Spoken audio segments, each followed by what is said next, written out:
Good morning, dear student. Welcome back to our next business study class. So, in previous video we have discussed about farmer cooperative society.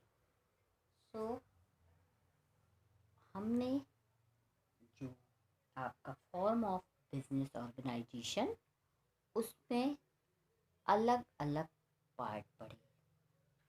क्या पढ़ा? पहले तो partnership पढ़ी हमने और single जो proprietor वो पढ़ी, सोलो बिजनेस, और क्या पढ़ी? हिंदू अनडिवाइडेड फैमिली, फिर कोऑपरेटिव सोसाइटी की टाइप्स पढ़े.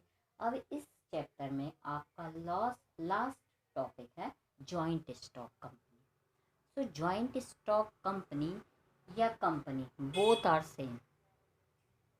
ठीक है, जॉइंट स्टॉक कंपनी और कंपनी दोनों ही सेम है. आप बिल्कुल भी कंफ्यूज नहीं होना. अगर जॉइंट स्टॉक कंपनी आता है तो कंपनी का ही लिखना है, और कंपनी लिखा आता है तो उसके ही फीचर या मीनिंग. ओके, अब देखते हैं हम इसकी मीनिंग कि कंपनी की मीनिंग क्या है. क्लियर? तो देखिए, अब पूरा डिटेल में ना पढ़ के हम पॉइंट में थोड़ा डिस्कस करते हैं इसकी मीनिंग. तो कंपनी क्या होती है? Association of person. ओके, अब ये बहुत से पर्सन, एसोसिएशन ऑफ पर्सन, बहुत से पर्सन ये हाथ मिलाते हैं. ठीक है, किसके लिए?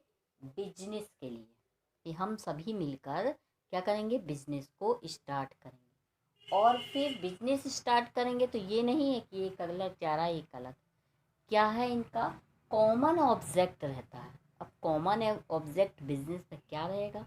प्रॉफिट गेन करना. ठीक है, और फिर इसकी एक लीगल स्टेटस रहता है, लीगल आइडेंटिटी रहती है कि ये अगर हम बिजनेस कर रहे हैं तो कैसा होना चाहिए? वो लीगल. इनलीगल बिजनेस बिल्कुल भी नहीं होना चाहिए. ठीक है ना? इनलीगल बिजनेस होगा तो क्या होगा? प्रॉब्लम होगी.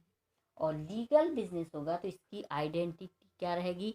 ये कंपनी अपने नाम से लाइबिलिटीज, जो कोई भी जिम्मेदारी या दायित्व होता है वो पेड कर सकती है. कोई भी एसेट ले सकती है, किसी भी प्रकार की डील कर सकती है. लीगल स्टेटस है इसका Ram and company, Shyam and company, जो भी कंपनी होगी तो वो क्या करती है? उसका लीगल स्टेटस रहता है. तो वो सभी यानी जितने भी लीगली तरीके से अपना बिजनेस को चला सकती है और बिजनेस को चलाकर प्रॉफिट को गेन कर सकती है. पूरी क्या कर सकती है कि कोई भी प्रकार की डील कर सकती है बिजनेस से रिलेटेड. कोई भी प्रकार की डील मतलब बिजनेस से रिलेटेड टू बिजनेस. ठीक है, और कोई भी वो डील कर सकती है और बिजनेस को चला सकती है. और जितनी भी लायबिलिटीज़ है वो भी पेड कर सकती है. एसेट खरीदना हो तो वो भी सब कर सकती है अपने नाम से. इसलिए लीगल आइडेंटिटी होना बहुत ही ज़रूरी है बिजनेस में. ठीक है, अब देखिए इसमें कम आपकी अब एक्ट तो सब में लगता है. कोई भी चीज़ में क्या होगा? एक्ट लगेगा. तो कंपनी एक्ट कौन सा है? 1956. जो शुरू से चला आ रहा है वो कंपनी एक्ट 1956 है. किंतु इसको क्या किया गया है? इसको रिप्लेस किया गया है, रिपील किया है ना, रिप्लेस करके अब क्या बना दिया गया है? कौन सा एक्ट? उसमें पहले को छोटे छोटे अलग अलग एक्ट तो हैं, पर उसको चेंज करके अब क्या हो गया? Company act 2013. नहीं तो स्टार्टिंग से यही चला आ रहा था 1956, किंतु अभी ये रिप्लेस हो गया है और क्या हो गया है? 2013. ओके, सभी बच्चों को ध्यान रहेगा कि कंपनी एक्ट पहले स्टार्टिंग से 1956 से चला आ रहा है, किंतु अब इसमें रिप्लेस हुआ, कुछ रिप्लेसमेंट किया गया और क्या हो गया? कंपनी एक्ट अब 1913 फॉलो हो रहा है. Okay, understand? तो पहले एक बार और फिर हम इतना ही समझ लेते हैं। देखिए कंपनी की मीनिंग क्या है, तो कंपनी की मीनिंग है एसोसिएशन ऑफ पर्सन, यानी कई पर्सन मिलकर, कई मेंबर मिलकर क्या करते हैं, हाथ मिलाते हैं कि हम क्या करेंगे, बिजनेस स्टार्ट करेंगे। और बिजनेस किसका, उसका कॉमन ऑब्जेक्ट रहेगा। अब कॉमन ऑब्जेक्ट क्या होगा कि हमको एक ही मकसद के लिए, एक ही एम के लिए काम करना है, यही हमारा उद्देश्य है, प्रॉफिट को गेन करना और अपनी कंपनी को ऊंचाइयों तक पहुंचाना।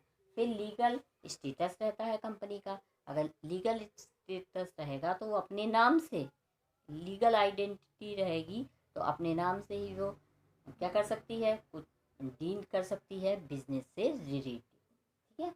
अब कंपनी में एक्ट कौन सा लगता है, तो कंपनी में शुरू से चला रहा 1956 और बीच बीच में भी कुछ और एक्ट बने, परंतु मेन एक्ट है स्टार्टिंग का 1956। और अभी कौन सा हो रहा है, कंपनी एक्ट 2013। ओके। तो आई होप आपको मीनिंग और ये एक्ट समझ में आया होगा। अब नेक्स्ट वीडियो में हम आपको आगे कुछ बताएंगे कंपनी के ही बारे में।